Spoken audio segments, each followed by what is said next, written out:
So hello everyone, this is Eliezer Finesse and you are watching Eliezer educational academy. तो आज की इस video में जो फर्स्ट ईयर बायोलॉजी की आपकी न्यू बुक है उसके अकॉर्डिंग जो आपके एमसीक्यूज़ हैं आज से हम लोग स्टार्ट कर रहे हैं।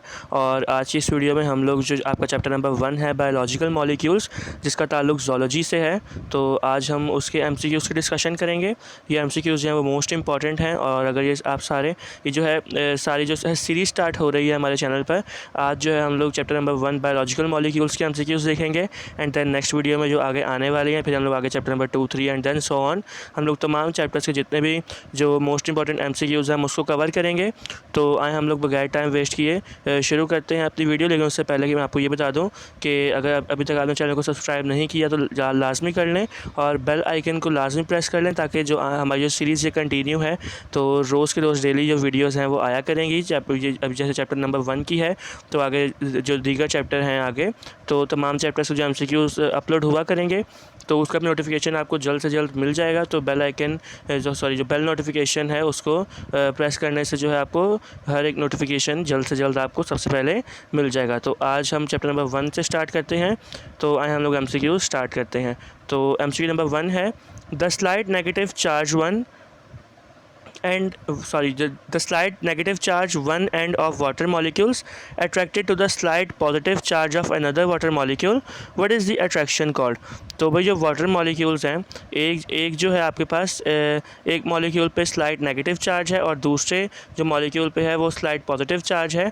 तो इन दोनों की जो है वो अट्रैक्शन होती है। तो इस अट्रैक्शन को क्या कहा जाता है? तो ऑप्शंस पढ़ लेते हैं। A hydrogen bond, option B covalent bond, option C hydrophilic bond and option D ionic bond. तो इसका जो आपके पास राइट आंसर है वो है ऑप्शन नंबर ए हाइड्रोजन बॉन्ड। याद रखिएगा कि जो वाटर मॉलिक्यूल्स होते हैं उसके जो बॉन्ड होता है वो हाइड्रोजन बॉन्ड कहलाता है। देन नेक्स्ट एमसीक्यू की जानिब हम लोग बढ़ते हैं। तो नेक्स्ट एमसीक्यू में लिखा है tendency of water to coalesce oil drop into large droplet called. तो भाई ये जो वाटर मॉलिक्यूल होते हैं वो ऐसा होता है कि एक जो ड्रॉपलेट जो ऑयल के ड्रॉपलेट्स होते हैं वो काफ़ी सारे जब ड्रॉपलेट से मिलकर जब एक लार्ज ड्रॉपलेट बनाएं तो उसको क्या कहा जाता है इस प्रोसेस को? तो option number A hydrophilic exclusion, option B hydrophilic force, option C hydrophobic exclusion या ऑप्शन डी हाइड्रोजन बॉन्डिंग। तो इसका जो आपके पास राइट आंसर है वो है हाइड्रोफोबिक एक्सक्लूजन। तो वाटर के अंदर जितने भी जो ऑयल ड्रॉप्स होते हैं वो जब आपस में सारे मिलकर एक लार्ज ड्रॉपलेट बना ले तो उसको क्या कहते हैं? उसको कहते हैं हाइड्रोफोबिक एक्सक्लूजन। तो याद रखिएगा जो ऑयल है वो इनसॉल्युबल होता है पानी के अंदर, तो इसलिए जितने भी जो ड्रॉपलेट्स हैं वो सारे जो हैं एक जगह इकट्ठा हो जाते हैं और इसका जो ये प्रोसेस है ये सारा इसका क्या है? इसका नाम है हाइड्रोफोबिक एक्सक्लूजन। फिर हमारे पास है question number 3 the covalent bond between to monosaccharides is called. तो जो कोवलेंट बॉन्ड होता है किसी भी दो मोनोसैकेराइड्स के दरमियान तो वो किस बॉन्ड के ज़रिए जो होता है कोवलेंट बॉन्ड कौन सा बॉन्ड होता है? तो option A peptide bond, option B ester bond, option C phosphodiester bond या ऑप्शन डी ग्लाइकोसाइडिक बॉन्ड। तो भाई जो इसका राइट आंसर है वो है ग्लाइकोसाइडिक बॉन्ड। तो जो दो मोनोसैकेराइड्स होते हैं उनके दरमियान जो कोवलेंट बॉन्ड होता है वो ग्लाइकोसाइडिक बॉन्ड कहलाता है। फिर हमारे पास आता है question number 4 most abundant carbohydrate found in nature.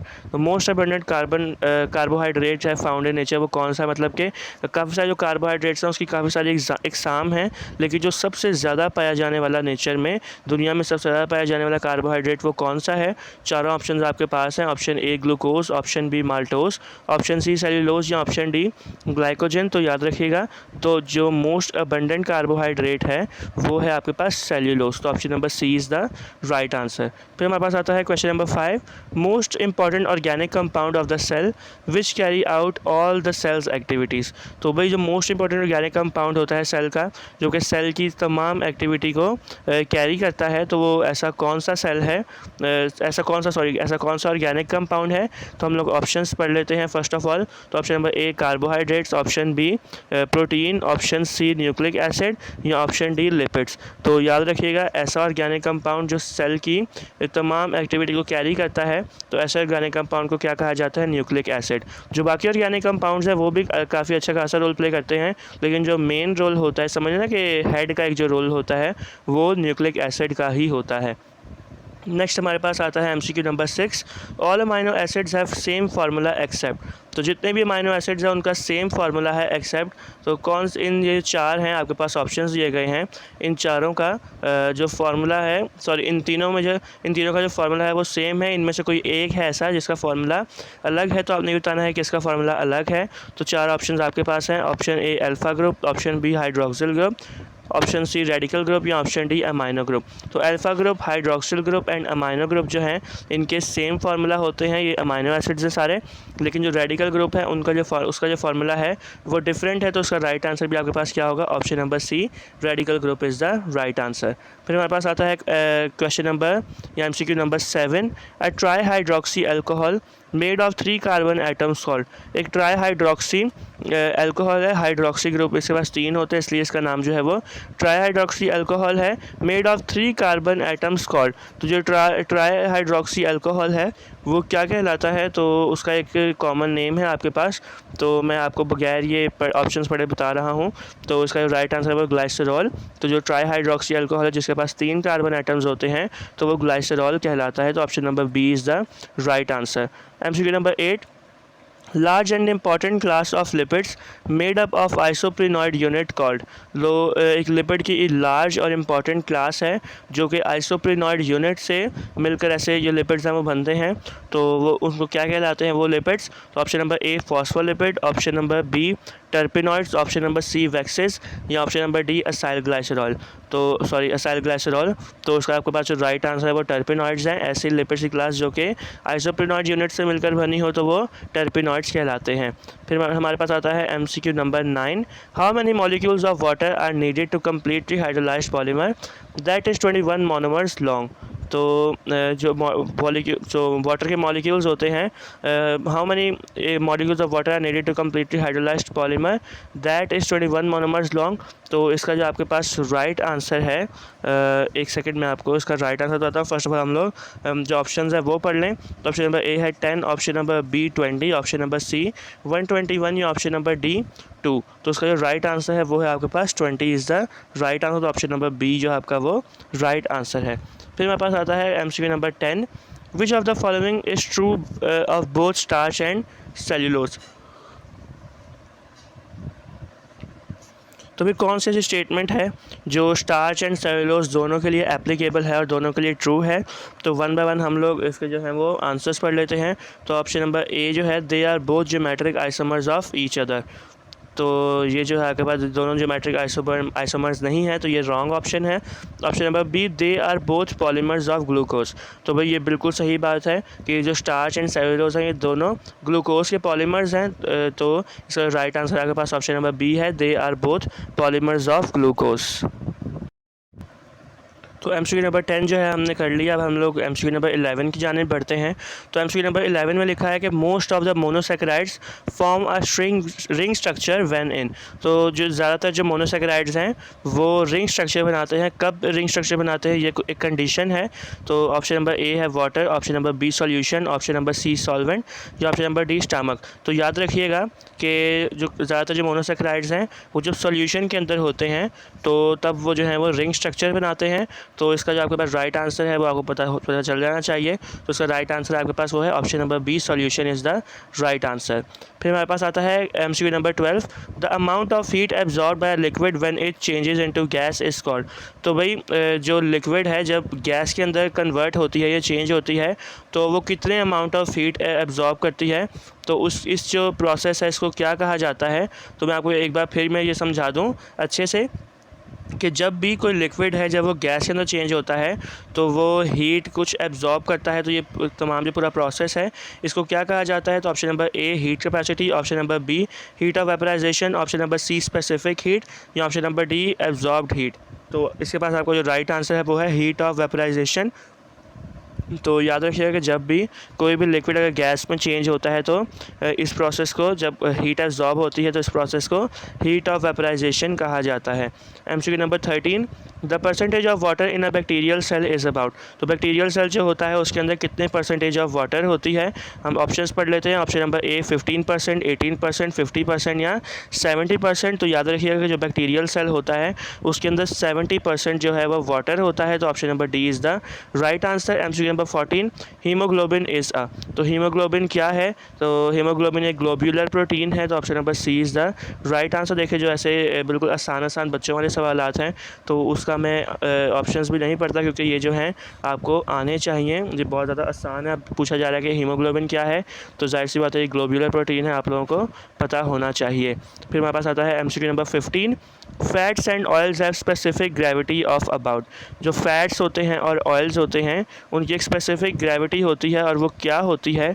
तो ऑप्शंस देख लें। ऑप्शन नंबर ए है 0.8, option B 0.10, option number C 0.12 या ऑप्शन नंबर डी 0.16। तो इसके अंदर आपको राइट आंसर है वो है 0.8। तो फैट्स एंड ऑयल्स जो है उनकी स्पेसिफिक ग्रेविटी जो होती है वो होती है 0.8। हमारे पास आता है question number 16, which of the following is not an RNA virus. तो चार जो आपको ऑप्शन यहाँ पर गिवन है, ये इनमें से 3 जो है वो आरएनए वायरस हैं और एक जो है आपके पास वो आरएनए वायरस नहीं है। और जो आरएनए वायरस नहीं है वही आपका यहाँ पर आंसर होगा, क्योंकि हमसे पूछा ही ये जा रहा है। तो इसके हम लोग ऑप्शंस पढ़ लेते हैं। Option number A retrovirus, option number B paramyxovirus, option number C herpes virus and option number D polio virus. तो भाई ये जो retrovirus, paramyxovirus and polio virus हैं ये आरएनए वायरसेस में आते हैं, और जबकि हर्पिस वायरस देखा जाए तो हर्पिस वायरस जो ये आरएनए वायरस नहीं है। तो इसका जो आपके पास राइट आंसर है एमसीक्यू नंबर 16 का वो है option number C herpes virus. फिर हमारे पास आता है MCQ number 17, are blood normally contains glucose. तो जो हमारी बॉडी है या सॉरी ब्लड है हमारा, उसके अंदर कितने परसेंट ऑफ ग्लूकोज होता है, कितने परसेंटेज ग्लूकोज होता है। तो ऑप्शंस पढ़ लेते हैं। 0.6%, 0.8%, 0.06% या ऑप्शन नंबर डी 0.08%। तो इसका आपके पास राइट आंसर है वो है 0.8%। Option number B is the right answer. MCQ number 18, which types of bonds are not formed in maintaining the tertiary structure of proteins। तो कौन से ऐसे बॉन्ड्स हैं जो नहीं बनते in maintaining the tertiary structure of proteins. तो option हम लोग पढ़ लेते हैं। Option number A ionic, option number B hydrogen, option number C disulphide या option number D hydrophobic interaction. तो उसका जो आपके पास राइट आंसर है वो है हाइड्रोफोबिक इंटरेक्शन। तो जो टर्शरी स्ट्रक्चर ऑफ प्रोटीन होता है तो इस दौरान कौन सा बॉन्ड नहीं बनता, तो हाइड्रोफोबिक इंटरेक्शन जो है वो नहीं होता है इस दौरान। ठीक है, अब हमने एमसीक्यू नंबर 18 तक पढ़ लिया। एमसीक्यू नंबर 19 की जाने बढ़ते हैं। तो कार्बन इज़ अ। तो कार्बन क्या है भाई, ये नहायत बच्चों वाला सवाल है। ठीक है, आप लोगों ने ये अपने 9th-10th में भी पढ़ा होगा, फर्स्ट ईयर के आप स्टूडेंट हैं तो ये आपको लाजमी आना चाहिए। अगर आता है तो वेल एंड गुड, अगर नहीं आता तो आप लोग बहुत पीछे हैं, आपकी नॉलेज नहीं है, तो अपनी नॉलेज को बढ़ाएं। तो मुझे उम्मीद है काफ़ी सारे स्टूडेंट्स को ये चीज़ अब पता होगी कि जो कार्बन होता है वो एक टेट्रावैलेंट स्ट्रक्चर होता है। तो option number D tetravalent is the right answer. हमारे पास आता है MCQ number 20, the compound found by combination of a nitrogenous base and a pentose sugar is called. तो जब नाइट्रोजनस बेस और पेंटोज शुगर जब कंबाइन होते हैं तो एक कंपाउंड बनता है। तो वो कंपाउंड क्या बनता है। तो ऑप्शन हम इसके 1 बाय 1 पढ़ लेते हैं। Option number A nucleotide, option B nucleoside, option C polypeptide या ऑप्शन डी पॉलीसैकेराइड। तो भाई इसका जो राइट आंसर आपके पास वो है option number B nucleoside is the right answer. फिर आता है हमारे पास MCQ number 21, the amino acids are mainly different from each other due to the type and nature of. तो जो अमाइनो एसिड्स होते हैं काफ़ी सारे, आपको पता है कि बहुत सारी इकसाम होती हैं अमाइनो एसिड्स ही, तो वो होते तो अमाइनो एसिड्स ही हैं। तो भाई वो क्यों, हर एक जो अमाइनो एसिड है वो एक दूसरे से फ़र्क क्यों होता है, अलग क्यों होता है हर एक से। तो ऑप्शंस देख लेते हैं।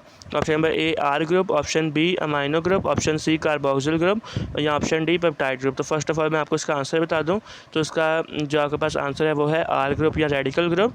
तो हर एक जो अमाइनो एसिड है उसके अंदर अमाइनो ग्रुप भी सेम होता है, कार्बोक्सिल ग्रुप भी सेम होता है एंड पेप्टाइड ग्रुप भी सेम होता है। तो जो डिफरेंस होता है जो कि अमाइनो एसिड्स को एक दूसरे से डिफ्रेंशिएट करता है तो वो आर ग्रुप की वजह से डिफ्रेंशिएट होता है। तो ऑप्शन नंबर ए जो है वो इसका राइट आंसर है। हम लोग एमसीक्यू नंबर 22 देख लेते हैं। तो एमसीक्यू नंबर 22 में लिखा है the breaking of terminal phosphate of ATP releases energy of about. जब हम लोग टर्मिनल फॉस्फेट ऑफ एटीपी को जब हम लोग ब्रेक करते हैं तो कितने अमाउंट ऑफ एनर्जी जो है वो रिलीज़ होती है। तो ऑप्शन नंबर ए है 9.3 kcal, option number B 3.7 kilocalorie, option number C 7.3 kilo calorie या option number D 5.3 kilocalorie. तो इसका आपके पास जो राइट आंसर है वो है option number C 7.3 kilo calorie is the right answer. जब भी हम लोग टर्मिनल फॉस्फेट को हम लोग जो है वो ब्रेक करें तो 7.3 किलो कैलोरी जो एनर्जी है वो रिलीज़ होती है। तो ऑप्शन नंबर सी इसका जो है वो राइट आंसर है। फिर हमारे पास आता है MCQ number 23, the specific heat of vaporisation is. तो स्पेसिफिक हीट ऑफ वेपराइजेशन है वो कितनी है। तो ऑप्शंस देख लें आप 374, 474, 574 या 674। तो उसका आपके पास राइट आंसर है वो है option number C 574 is the specific heat of vaporisation. MCQ number 24, the covalent bond between two monosaccharides is called. जो कोवलेंट बॉन्ड होता है दो मोनोसेकेराइड्स के दरमियान, आई थिंक ये हम लोग पहले भी हमने ये देख लिया है। इसका अगर आपको याद हो, जो स्टूडेंट्स जो है वो देख रहे हैं अच्छे से ये लेक्चर, उनको पता होगा कि हमने अभी भी ये पहले किया है इसी वीडियो के अंदर। तो उसका राइट आंसर भी आप लोगों को पता होगा। तो उसका right answer option number B glycosidic bond. फिर आता है हमारे पास MCQ number 25, conjugated histone proteins are. तो जो कॉन्जुगेटेड हिस्टोन प्रोटीन्स हैं वो क्या होते हैं।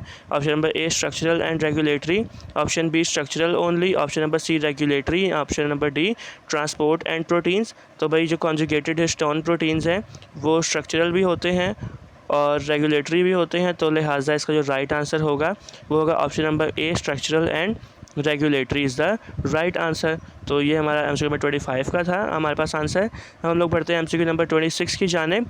तो which type of bond is not formed in maintaining the tertiary structure of proteins. तो ये अगेन भाई ये है जो है दोबारा आ रहे हैं एमसीक्यू। ये सेकंड भी जो है वो रिपीट हो गया। तो ये थोड़ा हमारे पास ये रिपीट हुआ है। तो जो स्टूडेंट है वो अच्छे से सुन रहा है तो इसका आपको आंसर पता होगा। तो इसका जो राइट आंसर है वो है हाइड्रोफोबिक इंटरेक्शन। फिर 27 है, fats and oils have a specific gravity of about. तो जो ऑयल्स एंड फैट्स हैं उनकी जो स्पेसिफिक ग्रेविटी होती है वो 0.8% होती है। तो option number A is the right answer. तो क्वेश्चन नंबर 28 है हमारे पास, which is not a polysaccharide. तो इनमें से कौन सा है जो वो पॉलीसेकेराइड नहीं है। Option number A chitin, option B cutin, option number C pectin या ऑप्शन नंबर डी डेक्स्ट्रिन। तो याद रखिएगा कि काइटिन, पैक्टिन एंड डेक्स्ट्रिन जो है वो पॉलीसेकेराइड्स में ही आते हैं, जबकि क्यूटिन जो है वो पॉलीसेकेराइड में नहीं आता। तो इसलिए जो इसका राइट आंसर है वो है option number B cutin is the right answer. Then हमारे पास आता है MCQ number 29, nucleohistones are present in. तो न्यूक्लियोहिस्टोन्स जो हैं वो किस चीज़ के अंदर प्रेजेंट होते हैं। ऑप्शंस फर्स्ट ऑफ ऑल पढ़ लेते हैं। Option number A nucleoli, option number B chromosomes, option number C ribosomes या ऑप्शन नंबर डी माइटोकॉन्ड्रिया। तो न्यूक्लियोहिस्टोन्स जो हैं वो याद रखिएगा कि क्रोमोसोम्स के अंदर प्रेजेंट होते हैं। तो option number B is the right answer. Then हमारे पास आता है MCQ number 30, in bacterial cells the water percentage is. तो बैक्टीरियल सेल के अंदर जो पानी की परसेंटेज होती है वो कितने परसेंट होती है। तो उसका राइट आंसर है आपके पास वो है ऑप्शन नंबर ए 70%। याद रखिएगा कि जो बैक्टीरियल सेल होते हैं उसके अंदर 70% ऑफ वाटर मौजूद होता है। MCQ number 31, which biomolecule is distributed more widely in a cell. तो भाई कौन सा ऐसा बायोमोलिक्यूल है जो कि सेल के अंदर सबसे ज़्यादा पाया जाता है। तो फर्स्ट ऑफ ऑल आंसर्स पढ़ लेते, सॉरी ऑप्शंस जो है वो पढ़ लेते हैं। ऑप्शन नंबर ए है आपके पास chloroplast, option number B RNA, option number C DNA या option number C DNA, option number D spherosomes. तो याद रखिएगा कि ऐसा बायोमोलिक्यूल जो सेल के अंदर सबसे ज़्यादा तादाद में पाया जाता है तो वो जो बायोमोलिक्यूल है वो आरएनए है। तो इसका राइट आंसर है ribonucleic acid, option number B RNA is the right answer. MCQ number 31 हमने पढ़ लिया। एमसीक्यू नंबर 32 की जाने बढ़ते हैं, विच इज़ रिड्यूसिंग शुगर। तो रिड्यूसिंग शुगर भाई क्या है। ये चार आपके पास ऑप्शन है, इनमें से कौन सी जो है वो रिड्यूसिंग शुगर है। तो option number A galactose, option number B gluconic acid, option number C sucrose या option number D beta methyl galactosidase. तो उसका जो राइट आंसर आपके पास वो है ऑप्शन नंबर ए गैलेक्टोज। तो याद रखिएगा कि जो रिड्यूसिंग शुगर है आपकी वो जो है वो गैलेक्टोज कहलाती है। फिर हमारे पास आता है MCQ number 33, most abundant RNA in the cell. अब देखें जो मोस्ट एबंडेंट आपके पास जो बायोमोलिक्यूल होता है सेल के अंदर वो क्या होता है आरएनए। अब आरएनए के अंदर जो मोस्ट एबंडेंट चीज़ है, मतलब कि जो आरएनए के अंदर सबसे ज़्यादा जो चीज़ पाई जाती है वो क्या पाया जाता है? तो ऑप्शंस पढ़ लेते हैं। फर्स्ट ऑफ ऑल भाई ribosomal RNA, option number B messenger RNA, option number C जो है वो ट्रांसलेटरी आरएनए है, या ऑप्शन नंबर डी टीआरएनए 309। तो इसका आपके पास जो राइट आंसर है वो है आरएनए या फिर राइबोसोमल आरएनए, जिसको हम लोग आरएनए बोलते हैं। Option number A is the इसका जो ऑप्शन नंबर ए है वो इसका राइट आंसर है। फिर हम जो नंबर 34 की जाने पड़ते हैं। Name the simplest amino acid. तो इन चारों में से जो सिंपलेस्ट अमाइनो एसिड आपने वो बताना है। Option number A alanine, option number B tyrosine, option number C asparagine या ऑप्शन नंबर डी ग्लाइसिन। तो इसका आपके पास जो राइट आंसर है वो है option number D glycine is the right answer. फिर हमारे पास आता है MCQ number 35। Mineral associated with cytochrome is. तो ऐसा मिनरल जो कि साइटोक्रोम के साथ एसोसिएटेड है वो कौन सा मिनरल है? तो हम वन बाय वन इसके ऑप्शंस पढ़ते हैं। ऑप्शन नंबर ए Mg या magnesium, option number B copper and Ag, option number C Fe, option number D copper. तो इसका आगे पास जो राइट आंसर है वो है आयरन या Fe, जिसको हम लोग बोलते हैं आयरन का जो आगे पास जो केमिस्ट्री में जो नेम है आगे पास वो है Fe, हम लोग आयरन को बोलते हैं। तो क्योंकि ये जो है फेरम है, फेरिक एसिड होता है आयरन, तो इसका फेरम से जो है Fe लिया गया है। तो option number C is the right answer. फिर हमारे पास आता है MCQ number 36। The most common secondary structure of proteins is. तो जो मोस्ट कॉमन है सेकेंडरी स्ट्रक्चर प्रोटीन का वो कौन सा है? तो option number A beta pleated sheet, option number B beta pleated sheet parallel, option number C beta pleated sheet non parallel, या ऑप्शन नंबर डी यहाँ पे अल्फ़ा आना था तो अल्फ़ा यहाँ पर थोड़ा मिसप्रिंट हो गया। तो ऑप्शन इसका जो राइट आंसर है वो ऑप्शन नंबर डी है अल्फ़ा हीलिक्स। तो याद रखिएगा कि जो अल्फ़ा यहाँ पे थोड़ा मिसप्रिंट हुआ है, तो यहाँ पर इसका राइट आंसर है alpha helix is the right answer. फिर हमारे पास question number 37। The term enzyme was coined by. तो जो एंजाइम टर्म है वो किसने एंजाइम जो टर्म है वो किसने बनाई थी, मतलब जो नाम एंजाइम है वो किसने रखा था? तो इसका ऑप्शंस पढ़ लेते हैं। Option number A Urey Miller, option number B Pasteur, option number C Kuhne, option number D Buchner. तो इसका राइट आंसर आपके पास option number C Kuhne is the right answer. फिर एमसीक्यू नंबर 38 है आपके पास। Beta oxidation occurs in. तो beta oxidation है वो कहाँ पर अकर होती है, कहाँ पाई जाती है? तो चार ऑप्शंस आपकी स्क्रीन के सामने मौजूद हैं। Option number A nucleus, option number B cytoplasm, option number C mitochondria या ऑप्शन नंबर डी क्लोरोप्लास्ट। तो इसका जो राइट आंसर आपके पास माइटोकॉन्ड्रिया। तो याद रखिएगा कि माइटोकॉन्ड्रिया एक ऐसा ऑर्गन है जहाँ पर जो बीटा ऑक्सीडेशन है वो अकर होती है। फिर हमारे पास फाइनली जो आपका लास्ट एमसीक्यू है वो है हमारे सामने, और इसका क्वेश्चन पढ़ लेते हैं एमसीक्यू नंबर 39 का। A high content of triglycerides are found in. तो ट्राइग्लाइसराइड ज़्यादा तादाद में किसके अंदर पाए जाते हैं? Option number A VLDL, option B LDL, option C HDL या ऑप्शन नंबर डी काइलोमाइक्रॉन्स। तो भाई ज़्यादा तादाद में जो सबसे ज़्यादा तादाद में ट्राइग्लाइसराइड्स पाए जाते हैं वो पाए जाते हैं काइलोमाइक्रॉन्स में। तो option number D is the right answer. तो ये हमने चैप्टर नंबर 1 जो बायोलॉजिकल मॉलिक्यूल आपका फर्स्ट ईयर बायोलॉजी का चैप्टर, फर्स्ट चैप्टर, तो हमने उसके तकरीबन 39 हमने एमसीक्यूज़ इस वीडियो में डिस्कस किए। और अगर आप ये सारे जो एमसीक्यूज़ हैं वो अच्छे से याद कर लेते हैं तो आपको बिल्कुल भी परेशानी नहीं होगी। मैंने वीडियो के पहले भी आपको बताया था और मैं एक बार फिर आपको बता दूं कि हमारे चैनल पर जो है वो सीरीज़ स्टार्ट हुई है। जैसे हम लोग हर एक रोज़ के रोज़ डेली हर एक चैप्टर का जो मोस्ट इंपॉर्टेंट एमसीक्यूज़ हैं वो उस चैनल पर अपलोड हुआ करेंगे।